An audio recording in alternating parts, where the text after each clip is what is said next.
The Delhi Red Fort blast, a tragedy that shook the capital, leaving 8 dead, more than 20 injured. What investigators are now uncovering is even more chilling. The latest arrest, Dr. Parvez Ansari, had resigned from Integral University a week ago. Dr. Ansari is being probed in connection with the Faridabad terror module. And earlier in the day, joint raids were conducted by the Jammu and Kashmir Police and the UP ATS at the residence of Dr. Parvez. Before him, it was Dr. Sajad Ahmad, remember, from Pulwama, a qualified MBBS.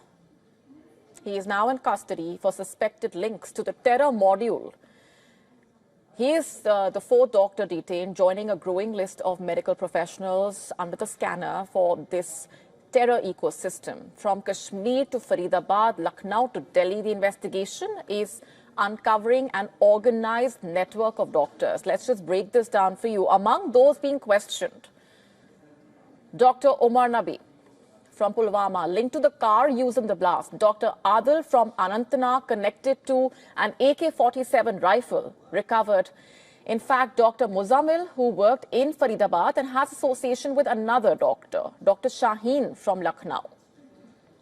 Dr. Shaheen's name, in fact, has sent shockwaves through intelligence circles. Investigators believing she played a central role in recruiting for Jamaat-ul-Mominat, the women's wing of the Jaish-e-Mohammed.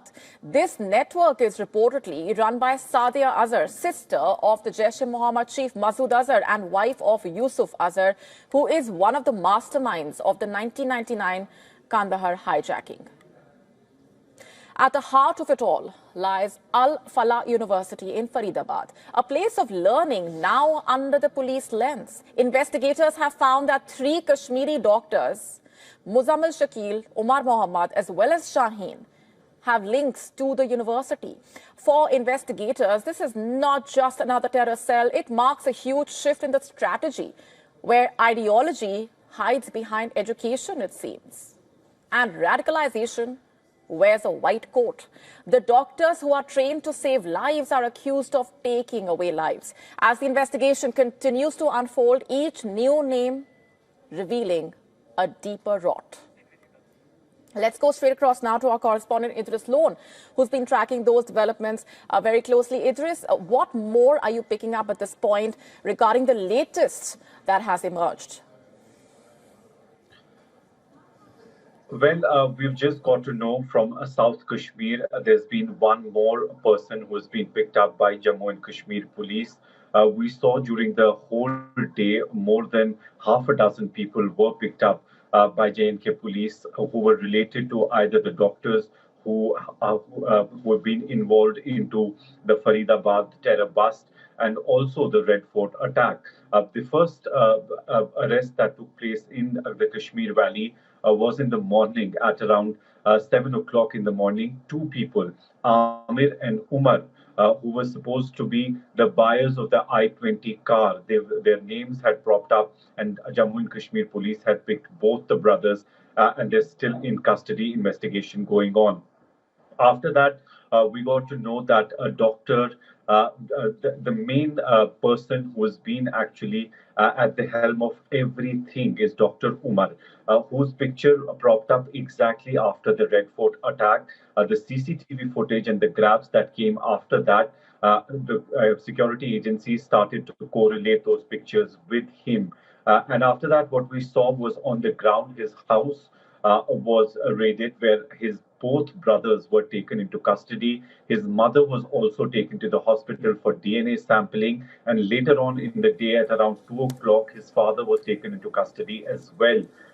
Jammu and Kashmir police has been investigating thoroughly the whole Faridabad terror bust, as well as the Red Fort attack that has been taken place last evening. After that, just 2 hours after that, it seems that a new name was given to the security agencies by the people who were arrested.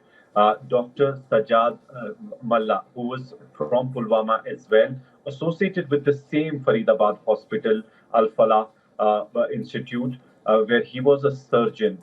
And he's in custody as well. We've been told that he's being questioned by Jammu and Kashmir police, and just 2 days ago, he got married in his own village. While as the arrests continue, Jammu and Kashmir police is trying hard to make sure that the whole network that was involved in storing so much of arms and ammunition, along with 2,900 kgs of explosives, and that explosive was not found in Jammu and Kashmir but was taken to Faridabad, very All close right. to the national capital. So that is one of the biggest worries, where they got all that material from. And now we've also seen the government colleges have put out a circular that everyone who has a locker in government medical colleges needs to put in their own names on top of those lockers. And if at all there is no name in the locker, that will be taken out from the government medical college facilities. Right. Those are the fresh details that have emerged at this point. At the same time, a string of unanswered questions. Stay with me. Idris, let's also play out for our viewers this report that our correspondent Nikita Singh has sent us from outside the campus of Al Falah in Faridabad. Take a look. Now, this is the rented accommodation from where the police and security agencies recovered explosive material.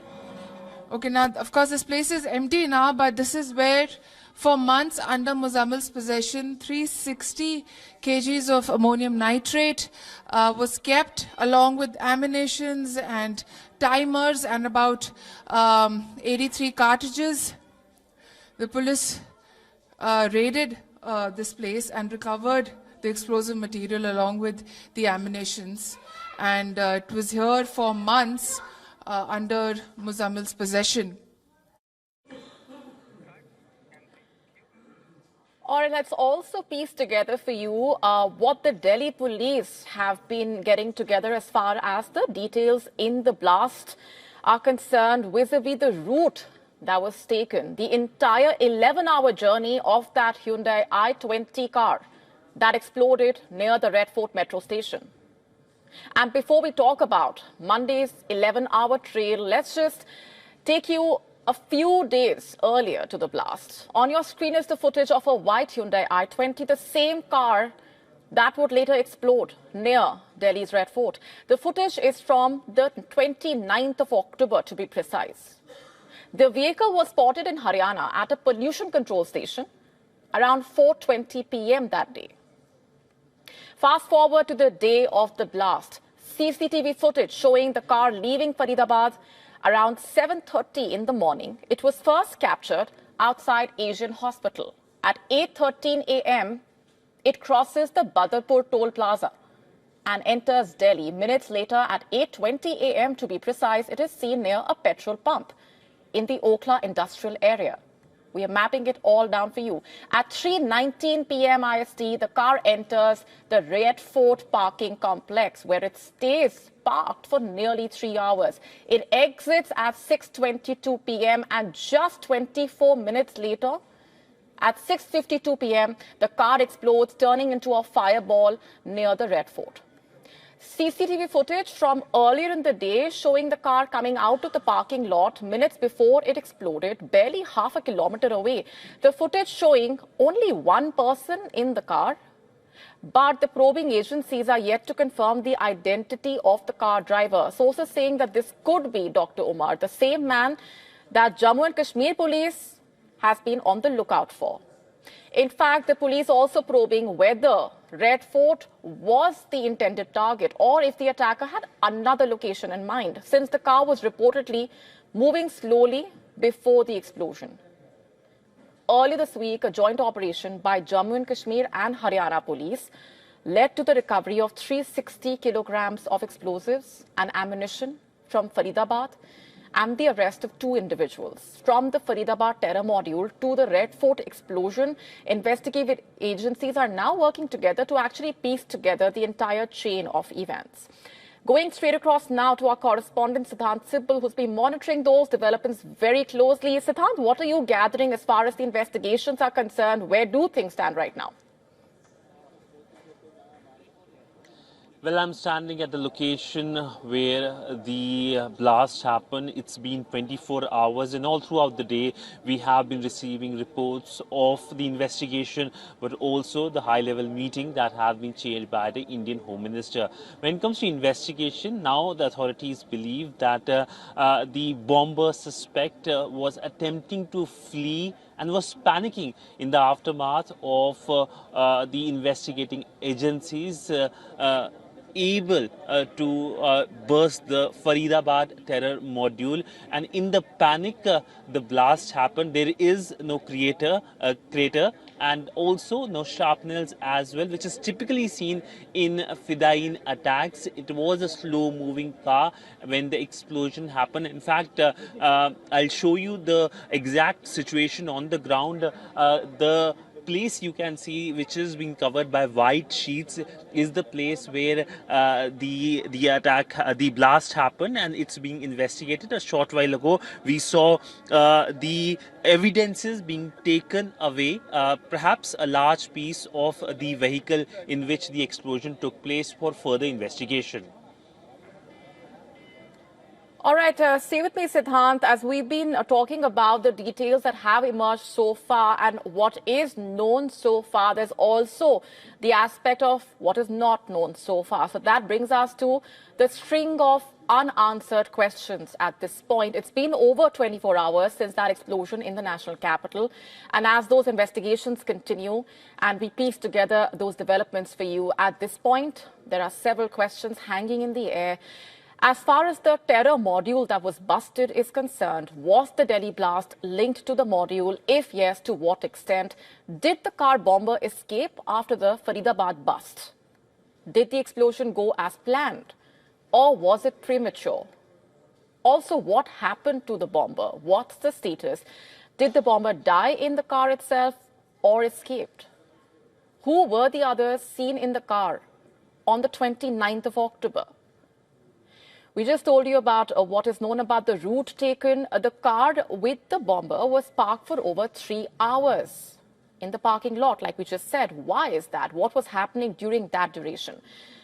How exactly was the blast carried out? Also, did the agencies miss the plot after the Faridabad and Saharanpur bust? That's the immediate question also surfacing. And as the interrogation of the arrested overground workers continues, agencies believe that all remaining links of that module will be uncovered soon. And as we continue to keep a close eye on the latest emerging and monitor those inputs trickling in, let's go straight across now to our correspondents who have been tracking those developments very closely. Coming to you first, Idris, you were telling us about the latest arrest. Let's just piece together for our viewers what is known about that terror module so far, and to what extent the Jammu and Kashmir police has been in touch with the investigation agencies in Delhi, and what you're picking up on that front. And the very fact that we're talking about these doctors being a part of this network, which is a huge cause of concern. Well, absolutely. It has been quite Jammu and Kashmir is so many doctors would have been involved in one such terror module. If we go from the beginning, it all started with one of the poster gangs, it was called. There were people who were involved in putting up posters of Jaish-e-Mohammed in Srinagar city. That's where the investigation started, and that is where police pinpointed on Dr. Adil Rathar. And from Srinagar, they left for Saharanpur, where they got to know that he's living at the moment, and then they arrested him. After his arrest, the whole Faridabad network of the terrorists was busted by the Jammu and Kashmir police, Haryana police, as well as the UP police. It was a joint operation of these three states, wherein they zeroed in on one person, Dr. Muzammil, who was taken into custody as well. And later on, he was the one who revealed that there is arms and ammunition along with 2,900 kgs of explosives stored at different places. During the investigation, that all was recovered. After that, after the interrogation of these people and 5 more arrests in the poster gang that was active in Srinagar, when those were arrested as well, they gave the name of Dr. Umar. who has been absconding since then. And since yesterday, we saw the CCTV grab wherein security forces are trying to correlate whether the man who was driving the I-20 car was Dr. Umar, who was absconding in the Faridabad terror module. And since then, we've seen his whole family, which includes two of his brothers, his father, and mother were picked up by Jammu and Kashmir police for investigation. His mother, especially for the DNA sampling, because the investigative agencies want to correlate the DNA of the person who was inside the I-20 car when it blasted. On the other hand, what we are seeing on the ground also is that there are many people now being picked up from different parts of South Kashmir. There were two brothers early in the morning who were also picked up because they were the owners of the I-20 car at one point of time, because it had changed many handles since it was sold by the first owner of the car. After that, what we've seen on the ground that few family members of those doctors who have been arrested have also been called for investigation, but most of them were let go. But some of the family members still in custody and being investigated. One of the main concerns which the security agencies are right now concerned about is the role of Dr. Umar, whether he was there present at the time of the attack outside the Red Fort, whether he was driving the car, or whether he died or he managed to escape from the spot. Right, stay with me, Idris. Going back across now to Siddhant Sibal, who I believe has further updates for us. Siddhant, also, we just discussed the aspect of Al Falah University and being under the scanner. What are you gathering on that front? Also, the key unanswered questions, like we just talked about, to what extent, if at all, is there a link between the Delhi blast and this terror module that was busted? Well, picking up the pieces was something that was happening all throughout the day, a day after the blast in Delhi, right in the heart of Delhi, in front of the Red Fort, in front of Chandni Chowk, and coming on the day when the authorities were able to burst the Faridabad module linked to that university which you mentioned. Now, when it comes to terming this blast as an act of terrorism or a terror attack, we haven't seen that happening so far. We haven't seen usage of that specific word. But the Delhi police was probing the case in its entirety under the anti-terror UAPA law. Also, the case has been handed over to the NIA. The forensic teams are taking evidences. We saw those visuals, the evidences being taken away short while ago as well. It could take some days before a definite answer comes, but it is for sure that what the authorities believe is that the link between the Faridabad terror module being bursted and this blast happening was simple. That one of the suspect, the bomber, got panicked. He, in an attempt to make sure that the explosives are thrown somewhere or disposed of, was trying to take it somewhere, and the explosion happened. Now, there are, of course, other follow-up questions as well, that what was his next step, why was he using this particular route?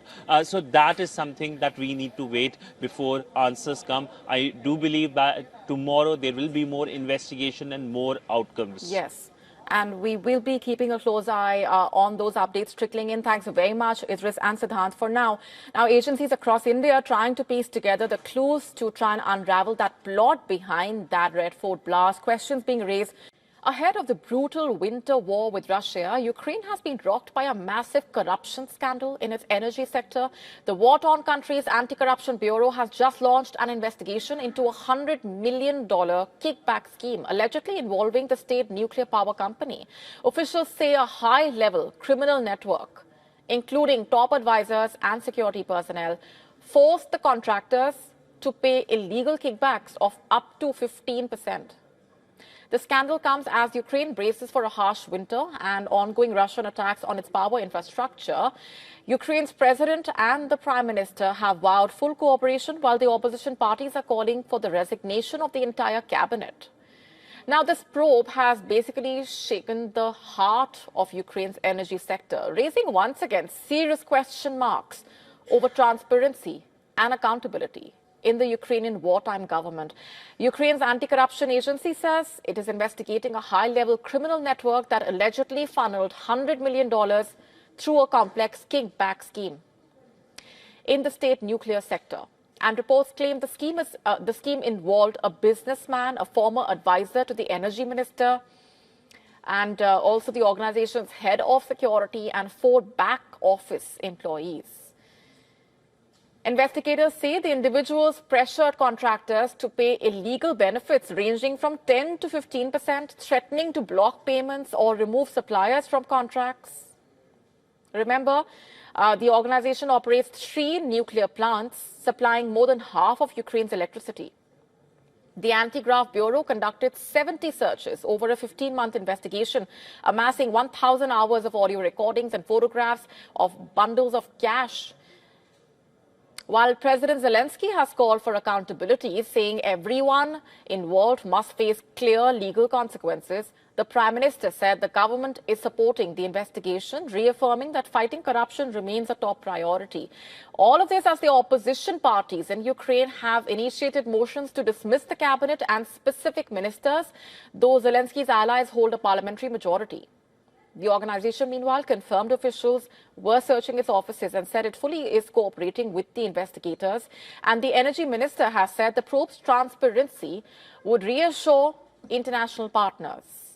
Remember, Ukraine's energy grid has been under repeated pressure from Russian attacks this autumn and in the previous years of the war, causing outages and virtual blackouts across the country in the months of harsh cold winters. And now the Ukrainian authorities say Russia has targeted substations connected to nuclear plants, but not the plants themselves.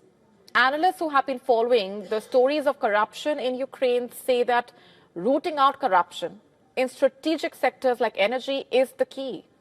But that is proving to be a major challenge as the country fights that war and seeks to meet European Union standards for governance and rule of law. Now, the investigation is underway and the authorities say those responsible will face criminal prosecution if found guilty. But this entire scandal just highlights once again the major challenges that Ukraine faces in safeguarding its critical infrastructure while confronting both corruption and that war with Russia, all major roadblocks in Ukraine's efforts to join the European Union. There's several provocative videos released by Pakistan-based terrorist groups just a few days before the Delhi blast. Pakistan-based terror groups Lashkar-e-Toiba, Jaish-e-Mohammed being closely monitored. The focus is on their activities in the run-up to that blast. No direct link has emerged yet, but security agencies are on high alert, of course. Intelligence agencies have warned that Bangladesh could be turning into a launchpad for anti-India attacks. Terror group Lashkar-e-Toiba reportedly seeking to expand its network there. Operatives are being sent to radicalize local youth and provide terror training. LET commander Saifullah Saif has called for jihad against India, claiming his operatives are active in Bangladesh and ready to respond. The developments in Dhaka are particularly concerning. Pakistan's Navy Chief Admiral, in fact, recently had visited for 4 days, and a Pakistan ship was docked at the Chattogram port for the first time since 1971. Hafiz Saeed, the founder of the Pakistan-based terror group Lashkar-e-Toiba, is considered the mastermind behind the 2001 parliament attack, the 2008 Mumbai terror strikes. Officially, according to Pakistan, he is serving a prison term, but multiple intelligence reports indicating that he and his network remain operational, enjoying the blessings of the Pakistan establishment. India, remember, targeted Hafiz Saeed's terror outfits, launchpad and headquarters during Operation Sindoor. Indian forces demolished terror camps in Bahawalpur and Muridke. India's precision strikes targeted these terror hubs in those strikes, and despite the crackdown, Lashkar-e-Toiba had reportedly planned a major rally on the 2nd of November in Lahore, marking its first large public gathering since Operation Sindoor. A message from Hafiz Saeed was expected to be delivered by his son, Talha Saeed. However, reports suggesting that the rally was postponed or cancelled. with terror groups like the Lashkar-e-Toiba and the Jaish-e-Mohammed looking to expand in neighboring countries, intelligence and security agencies face a constant challenge.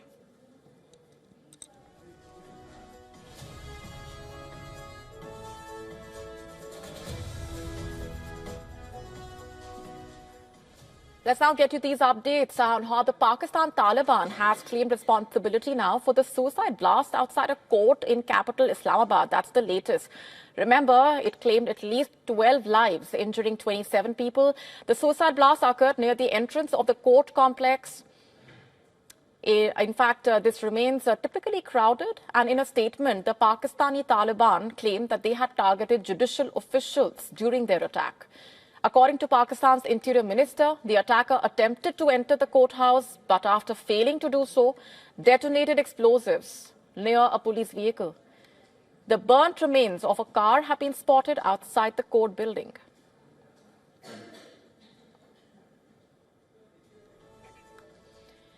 The sound of the blast reportedly was heard as far as the police line's headquarters, causing panic in nearby areas. Emergency services and security forces immediately rushed to the site, which has been cordoned off to determine the nature and the cause of the explosion. A forensic team has also been called in to the scene to investigate. A police spokesperson also said that some of the injured in the blast are under critical condition. Eyewitnesses reportedly said 4 to 5 bodies were seen strewn on the ground. It was 30 to 35 minutes since we parked our vehicles and entered the gate. Then there was a loud explosion. It was a big blast. There was fire all over. Body parts were strewn. There was chaos. Then police and security personnel came. It was a big explosion. It looked like a bomb blast. People started running, and it caused a chaotic situation. There was a rush of people, vehicles and bikes. Many of the victims were bystanders. The blast smoke as well, it was powerful and horrifying blast. And this comes just a week after at least 12 people were injured after a gas cylinder exploded in the basement of the Supreme Court of Pakistan, triggering panic across the top court building. The blast reportedly occurred during repair work on the central air conditioning system of the building. In recent time, Pakistan is facing a resurgence of terror attacks, which Pakistan officials attribute mainly to armed groups allegedly sheltering on Afghan soil. Kabul has refuted that charge repeatedly. We've been telling you about this. The Taliban saying that it is Pakistan's internal problem. A surge in recent attacks also prompted a clash between Pakistan and Afghanistan, marking their worst fighting across the border in years. To stay up to speed with the latest news, download the WION app and subscribe to our YouTube channel.